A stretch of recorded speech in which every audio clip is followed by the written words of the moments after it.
And we are live. Today we're talking about the FDA's removal of the black box warning on estrogen. And first of all, the question is, was it warranted? Was the black box warning ever warranted? And in my clinical experience and with my research background, no, it was never warranted. It was never warranted. And so let's talk about those things today. You may have questions. I've received so many questions through my social media channels, through my emails, and my audience and my groups, my live groups, from my Magic Menopause group to my Girlfriend Doctor Club group, and in my community group. So and in my clinic, my patients asking, okay, what does this mean for you? What does this mean for you? And so I want to talk about that today. So I'm going to address there's 5 key questions that people have asked. First of all, I'm Dr. Anna Cabeca. I'm a triple board certified gynecologist and obstetrician. I trained at Emory University in Atlanta, Georgia, where I did my gynecology and obstetrics fellowship residency program. And then I went on to additional studies in functional medicine, bioidentical hormones, sexual medicine, and integrative medicine, and anti-aging and regenerative medicine. But I mostly have been on this journey through my own experiences and so much learned personally as well as professionally too. I had to figure out stuff for me and my family. And, there is that saying that your mess becomes your message. And that is certainly true for me. And it's why I'm on this journey, why I'm here today live to talk to you about this change, which opens an opportunity, which is really an opportunity for awareness. And we also have the opportunity to look at, honestly, how did this happen to begin with? How was that black box warning ever put there to begin with when there are physicians like myself who never stopped prescribing hormonal therapy, estrogen hormonal therapy, bioidentical hormonal therapy, in spite of the Women's Health Initiative media publication findings, right? Like the hype, despite the hype. And it's so important that we trust ourselves, trust the people that we rely on in our, to take care of us, our physicians, our doctors, our healthcare team. We don't just need, it's too much for one person. Ultimately, we are the CEO and we have a round table of advisors, and that should include a health coach, a nutritionist, a pelvic floor physical therapist, a hormone specialist, a naturopathic doctor, a functional doctor. I mean, so many other aspects, so many aspects. So please let me know if you have any specific questions. Let me go into the key 5 questions that I want to talk about today. First of all, number 1, what does the removal of the black box warning on estrogen mean for women considering hormone replacement therapy? Does that sound good to you? Put a Y in the chat and I will definitely address that one, or number 1. And the second question I've been asked a lot is, how does estrogen replacement therapy benefit women in menopause, and when should we start it? Pre-menopause. So if you're interested in that question, put number 2 in the comments. And the third question that I've been asked a lot, what are the associated risks of estrogen therapy, and how can they be minimized? Right? So not all forms of estrogen are created equal. That is very true. It seems almost ridiculous to say, but it is very, very true. We have to specify not all forms of estrogen are created equal. And to clarify, what are the risks associated with estrogen therapy? So if that interests you, put number 3 in the comments. The fourth is, what is the role of progesterone in hormone replacement therapy? What is the role of progesterone in hormone replacement therapy? So be addressing this topic as well. So what is the role? Question number 4 is, so if you're interested in this, what is the role of progesterone in hormone replacement therapy? Put number 4 below. And number 5, the 5th question I'm going to address today is, how does an integrative approach enhance the benefits of hormone therapy? This is about combining East meets West approach. I am a lifelong learner. I have traveled around the world learning. And so if this topic interests you, an integrative medical approach, an integrative approach to enhancing the benefits of hormone therapy. If that interests you, put number 5 in the comments below. And so I'll see what area. So let me review those. What does the removal of the number 1, what does the removal of the black box warning on estrogen mean for women considering hormone replacement therapy? Number 2, how does estrogen replacement therapy benefit women during menopause? Number 3, are there risks associated with estrogen therapy and how can they be minimized? Number 4, what is the role of progesterone? Literally one of my favorite hormones. And what is the role of progesterone in hormone replacement therapy? Number 5, how does an integrative approach enhance the benefits of hormone therapy? So these are the common questions I've been asked. And so let me see, put in the comments which one you want to hear about first. So Donna said 3, 4, and 5. Okay, I will go through these questions too first. And so GoldenEye said 1, 3, and 4. Okay, great. So, and then GoldenEye also wrote, can a 70-year-old start estrogen for health benefits? And that is a great question. And you get asked this question. And would you ask this about starting insulin? Would you ask this about starting thyroid hormone, right? We do not, because we know there's no age limit on thyroid health, on blood sugar health. Why is there an age limit on estrogen? I actually would say, in my experience, can a 70-year-old start estrogen for health benefits? Absolutely. In the right circumstances, absolutely, and the right way. And so that'll lead us into answering more on the safe ways, right? Question number 3 again, what's the safe way? So GoldenEyes, I have clients in their 70s and 80s on hormonal therapies, and you can definitely start, I would say safely, a topical estrogen therapy. Now, I am a doctor. I am not your doctor. Everyone has to go through their physician. Your unique care, that's critical, right? Your unique care is, your unique medical history is unique to you. So make sure you're discussing this with a physician. But the most important thing, you become empowered. But when we look at limitations of hormonal therapy based on age, if it doesn't make sense to me. Do we limit men's testosterone based on age? Hey, do we limit Viagra based on age? Oh my gosh, that's it's like exponential increase based on age. So you hear me, you hear what I'm saying here, right? So again, there is a safe way. Let me answer number 3 first, because that question got the most votes here.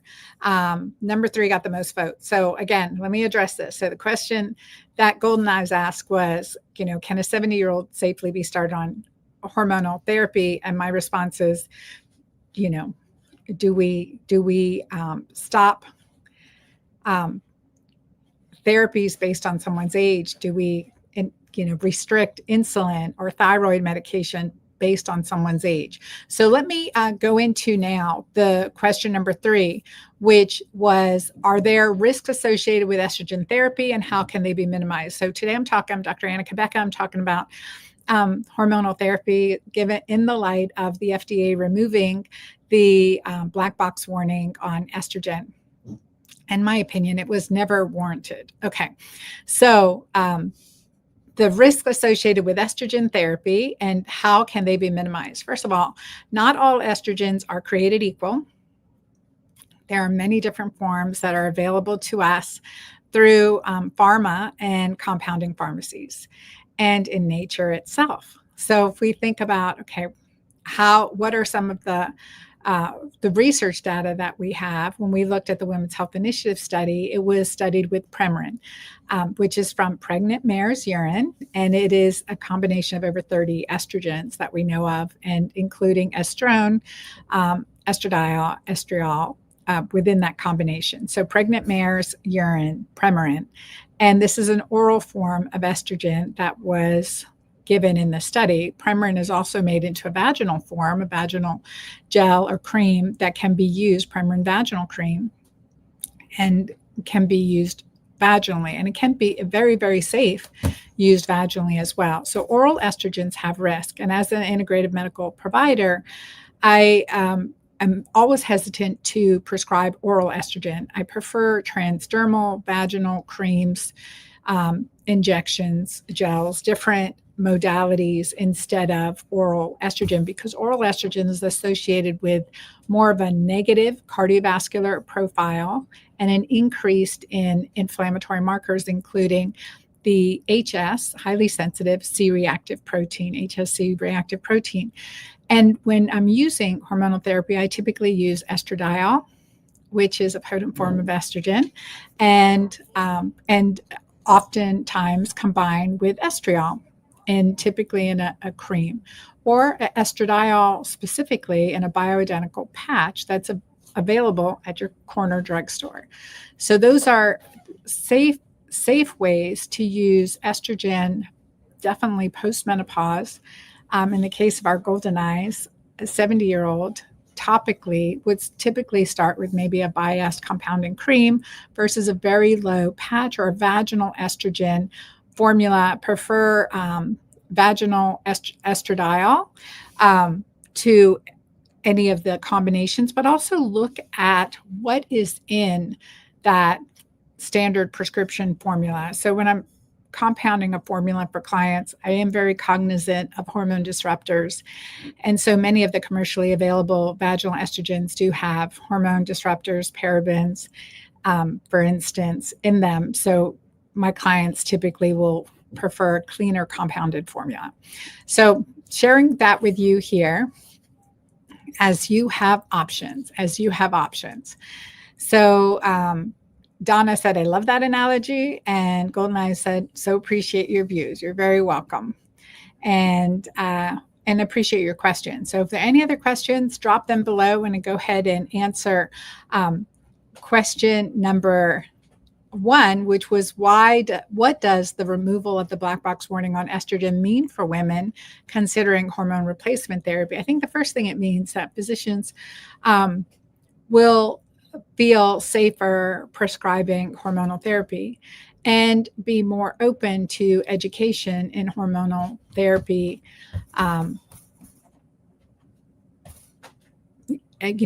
to have more education in prescribing hormonal therapy. So I think this is really powerful. This change really reflects growing evidence that estrogen, specifically and particularly when used appropriately, does not increase breast cancer risk. And that was the big fear that led to the application of the black box warning. But estrogen alone arm did not increase the risk of breast cancer, and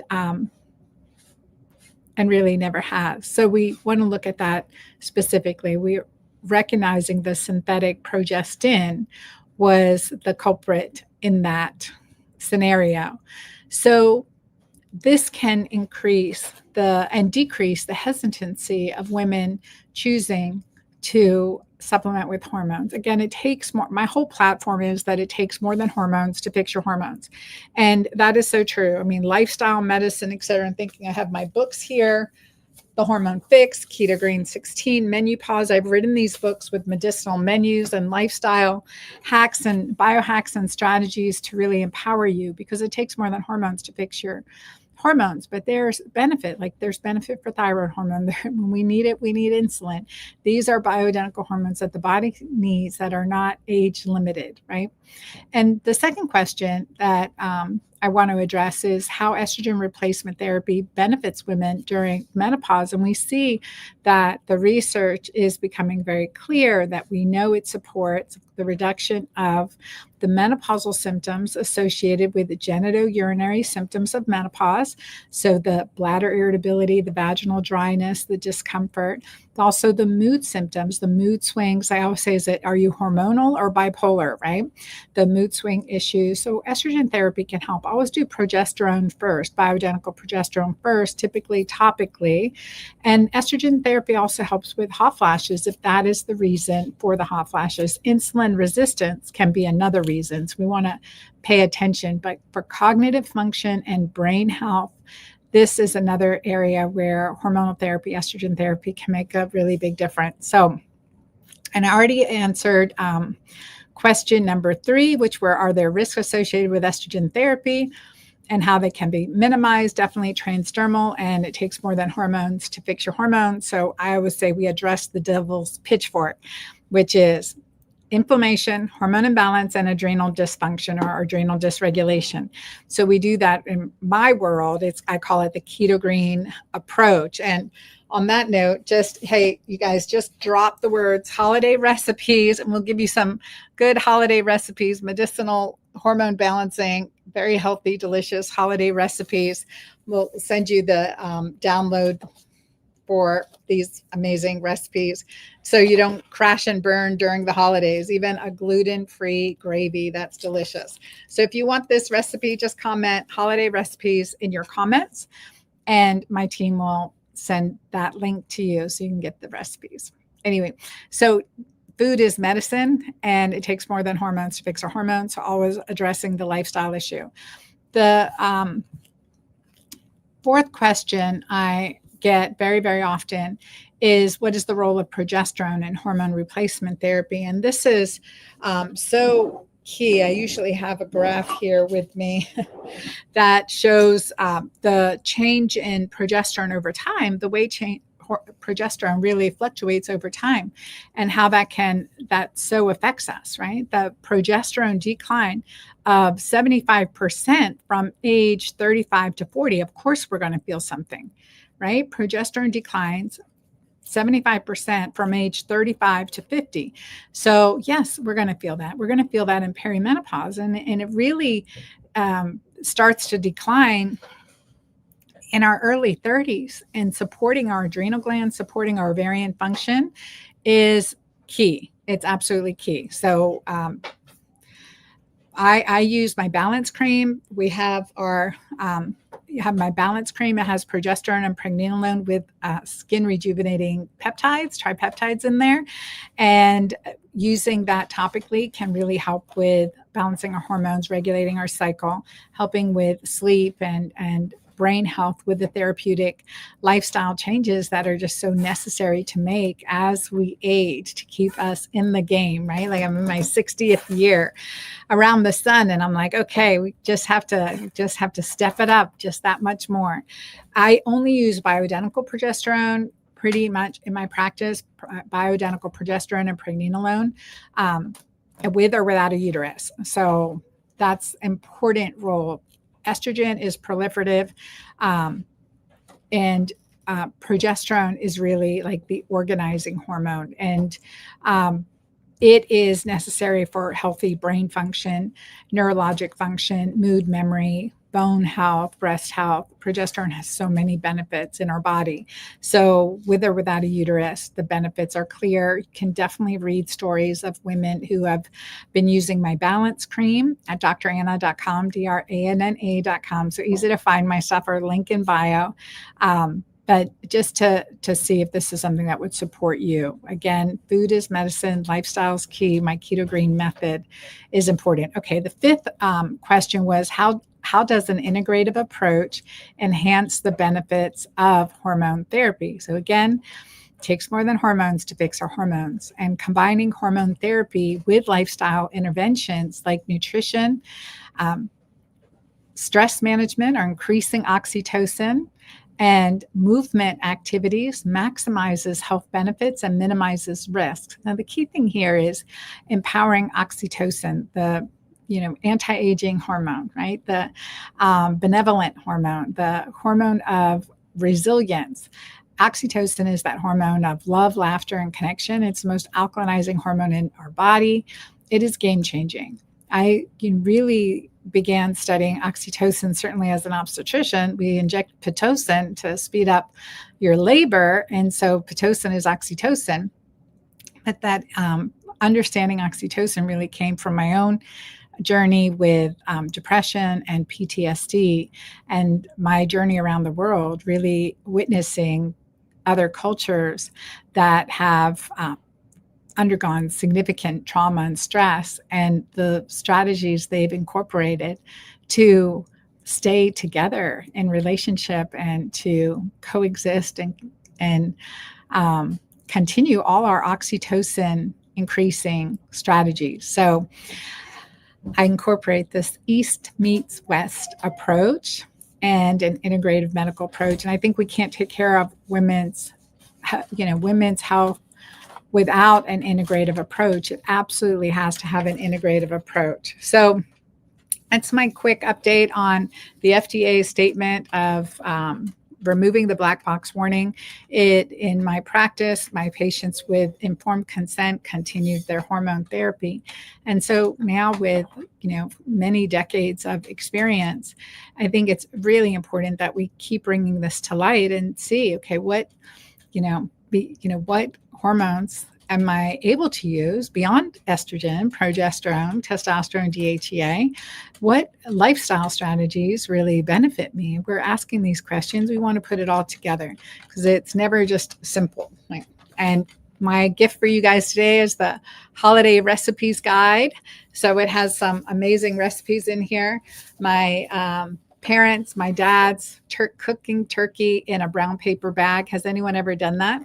Retains the juices. We don't want to, it's all a low carb Thanksgiving dinner. Yes, it can. You really can have a low carb Thanksgiving dinner. Gluten-free gravy. My daughter printed this out for me. So this is in a download. If you just comment holiday recipes, we'll get that message to you. We'll give you the link to it. It should be at dranna.com/holiday recipes. Actually, let me put that in the comments here. dranna.com/holiday recipes.